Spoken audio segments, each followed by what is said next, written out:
প্রাকৃতিক দুর্যোগের প্রভাবে সারা দেশ অচল হয়ে পড়েছে। জানিয়ে দেব হাতে থাকা সর্বশেষ আপডেট বাংলা সংবাদ। প্রথমেই সংবাদ শিরোনাম। প্রথমেই জানিয়ে দেব পানির নিচে ঢাকা। এরপর জানিয়ে দেব ১৯ উপজেলার ভোট স্থগিত বলেছেন ইসি সচিব। এদিকে কসাই জিহাদকে নিয়ে কলকাতার সেই ফ্ল্যাটে ডিবির তদন্ত দল।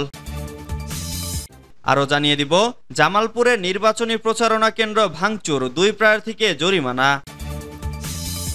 সর্বশেষ জানিয়ে দিব তৃতীয় ধাপে ৪২৯ নির্বাহী ম্যাজিস্ট্রেট নিয়োগ। এতক্ষণ শুনছিলেন সংবাদ শিরোনাম, এবারে বিস্তারিত। তবে অনুরোধ থাকবে ভিডিওটিতে একটি লাইক করবেন এবং কমেন্ট করে জানিয়ে দিবেন ঘূর্ণিঝড় রিমাল নিয়ে আপনার মূল্যবান মন্তব্য। পানির নিচে ঢাকা। মাঝে জ্যৈষ্ঠে দিনব্যাপী এমন বৃষ্টি প্রত্যাশা করেনি রাজধানীবাসী। যদিও ঘূর্ণিঝড় রেমালের প্রভাবে রাজধানীতেও বৃষ্টি হবে এমনটা আগেই জানিয়েছিল আবহাওয়া অফিস। সে অনুযায়ী ভোররাত থেকে বিরতিহীনভাবে বিকেল পর্যন্ত রাজধানীতে ঝরছে বৃষ্টি। আর টানা বৃষ্টিতে জলাবদ্ধতা সৃষ্টি হয়েছে রাজধানীর বিভিন্ন এলাকায়। সেই সঙ্গে আছে গণপরিবহন সংকট। এই সুযোগে রাজধানীতে বেড়েছে রিকশা, সিএনজি ভাড়া। সোমবার ২৭ মে বৃষ্টিতে রাজধানীর বিভিন্ন এলাকায় জলাবদ্ধতার সৃষ্টি হয়েছে। এতে করে সকাল থেকে বিকেল পর্যন্ত নানাভাবে বিড়ম্বনায় পড়েছেন রাজধানীতে কাজে বের হওয়া সাধারণ মানুষজন। এছাড়া অনেক এলাকায় জলাবদ্ধতার কারণে ভ্যান দিয়ে সড়ক পারাপার হতে দেখা গেছে রাজধানীবাসীকে। একদিকে বৃষ্টি, অন্যদিকে জলাবদ্ধতার কারণে রাজধানীর সব সড়কেই সব ধরনের যানবাহন সহ গণপরিবহনের সংখ্যা অনেক কম। আর এই সুযোগে বাড়তি ভাড়া আদায় করছে ঢাকার রিকশা ও সিএনজি চালকরা। এমন অভিযোগ জানিয়েছে গুলশানের একটি বেসরকারি প্রতিষ্ঠানের চাকরিজীবী মোয়াজ্জেম হোসেন। তিনি বলেন, আমার বাসা মোহাম্মদপুরে। সকালে অফিসে আসার সময় খুব ভোগান্তিতে পড়েছিলাম। বৃষ্টির কারণে অনেক রাস্তায় জলাবদ্ধতা তৈরি হয়েছে। সড়কে বাস, গণপরিবহন কম, যে কারণে অতিরিক্ত ভাড়া নিচ্ছে রিকশা চালকরা। প্রথমে বাসা থেকে বের হয়ে ডাবল ভাড়ায় রিকশায় চড়ে মোড়ে এসেছি। পরে বাস না পেয়ে ঢাকার ডুবো রাস্তায় সিএনজিতে চড়ে গুলশানের অফিসে এসেছি। সেই সিএনজি ভাড়া হওয়ার কথা সর্বোচ্চ ২৫০ থেকে ২৮০ টাকা। সেই ভাড়া আমার কাছ থেকে নিয়েছে ৪০০ টাকা। এর চেয়ে কমে কেউ আসবে না। ১৯ উপজেলার ভোট স্থগিত বলেছেন ইসি সচিব। ঘূর্ণিঝড় রিমালের কারণে তৃতীয় ধাপের উপজেলা নির্বাচনে ১৯টি উপজেলার নির্বাচন স্থগিত করেছে নির্বাচন কমিশন। সোমবার ২৭ মে দুপুরে আগারগাঁও নির্বাচন ভবনে সংবাদ সম্মেলনে এ তথ্য জানান ইসি সচিব জাহাঙ্গীর আলম।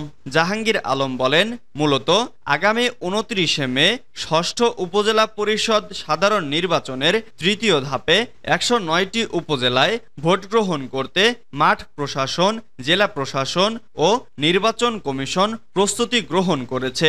ইতোমধ্যেই গতকাল সন্ধ্যা থেকে ঘূর্ণিঝড় রিমাল বাংলাদেশের উপকূলীয় অঞ্চলগুলোতে আঘাত হেনেছে, যার ফলে কোথাও ১০ নম্বর মহাবিপদ সংকেত এবং ৯ নম্বর বিপদ সংকেত ঘোষিত হয়।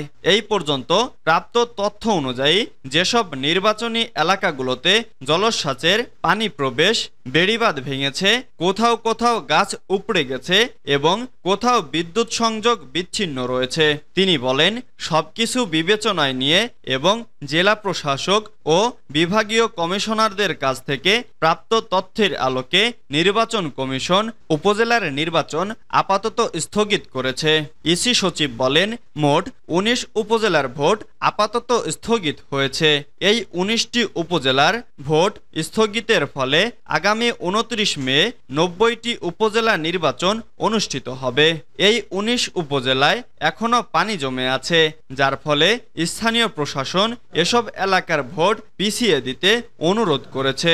এদিকে তৃতীয় ধাপের নির্বাচনে সার্বিক আইনশৃঙ্খলা রক্ষা, অপরাধ প্রতিরোধ ও আচরণবিধি প্রতিপালনের জন্য বাংলাদেশ সিভিল সার্ভিস ক্যাডারের ৪১২ কর্মকর্তাকে নির্বাহী ম্যাজিস্ট্রেট হিসেবে নিয়োগ দেওয়া হয়েছে। এছাড়া নির্বাচন সুষ্ঠুভাবে সম্পন্ন করতে ২৭ মে দিবাগত রাত ১২টা থেকে ৩০ মে রাত ১২টা পর্যন্ত মোটরসাইকেল চলাচলের ওপর নিষেধাজ্ঞা দেওয়া হয়েছে। একই সঙ্গে ২৮ মে দিনগত মধ্যরাত ১২টা থেকে ২৯ মে রাত ১২টা পর্যন্ত ট্যাক্সি, ক্যাব, পিকআপ, মাইক্রোবাস ও ট্রাক চলাচলেও নিষেধাজ্ঞা থাকবে। কসাই জিহাদকে নিয়ে কলকাতার সেই ফ্ল্যাটে ডিবির তদন্ত দল। সংসদ সদস্য আনোয়ারুল আজিম আনার হত্যার ঘটনা তদন্তে কসাই জিহাদকে সঙ্গে নিয়ে ভারতের কলকাতার সঞ্জীবানী গার্ডেনের আলোচিত সেই ফ্ল্যাটে গেছেন ঢাকা মহানগর পুলিশের গোয়েন্দা বিভাগের একটি দল। সোমবার ২৭ মে দুপুরে ডিবির অতিরিক্ত কমিশনার মোহাম্মদ হারুনার রশিদের নেতৃত্বে ৩ সদস্যের একটি দল ওই ফ্ল্যাটে প্রবেশ করেন। এ সময় তাদের সঙ্গে ছিল কলকাতা পুলিশও। এর আগে রোববার ২৬ মে সকালে ডিবি প্রধানের নেতৃত্বে কলকাতা যান ডিবির ৩ সদস্যের একটি দল। কলকাতা যাওয়ার আগে হারুনার রশিদ জানিয়েছেন, বাংলাদেশের তদন্ত দল কলকাতায় প্রথমে ঘটনাস্থলে যাবে, এরপর ভারতে গ্রেপ্তার জিহাদ হাওলাদারকেও জিজ্ঞাসাবাদ করবে। জামালপুরে নির্বাচনী প্রচারণা কেন্দ্র ভাঙচুর, ২ প্রার্থীকে জরিমানা। জামালপুরের মাদারগঞ্জ উপজেলা পরিষদ নির্বাচনে হেলিকপ্টার ও দোয়াত-কলম প্রতীকের চেয়ারম্যান প্রার্থীর সমর্থকদের পাল্টাপাল্টি নির্বাচনী প্রচারণা কেন্দ্র ভাঙচুর ও সংঘর্ষের ঘটনা ঘটেছে। এ ঘটনায় ভ্রাম্যমাণ আদালত পরিচালনা করে ২ প্রার্থীকে জরিমানা করা হয়েছে।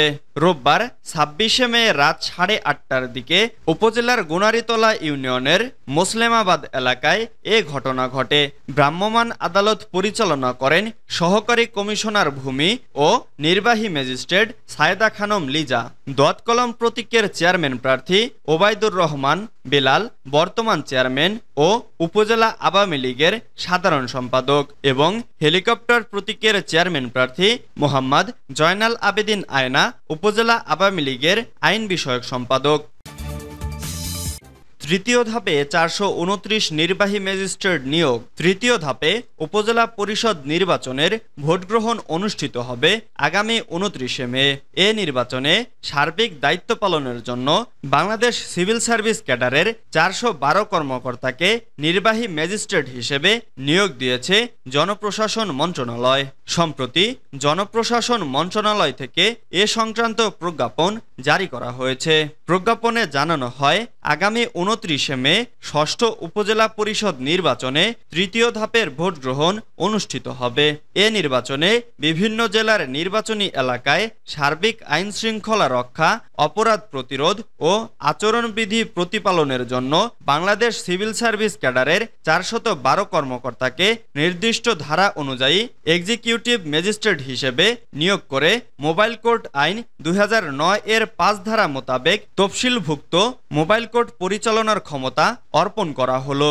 প্রজ্ঞাপনে আরও উল্লেখ করা হয়, নিয়োগ পাওয়া এক্সিকিউটিভ ম্যাজিস্ট্রেটরা সংশ্লিষ্ট জেলার জেলা ম্যাজিস্ট্রেটের কাছে আবশ্যিকভাবে যোগদান করবেন। সংশ্লিষ্ট জেলা ম্যাজিস্ট্রেট তার অধিক্ষেত্রে যোগদান করা এক্সিকিউটিভ ম্যাজিস্ট্রেটদের যোগদান সংক্রান্ত প্রতিবেদন জনপ্রশাসন মন্ত্রণালয়ে পাঠানো নিশ্চিত করবেন।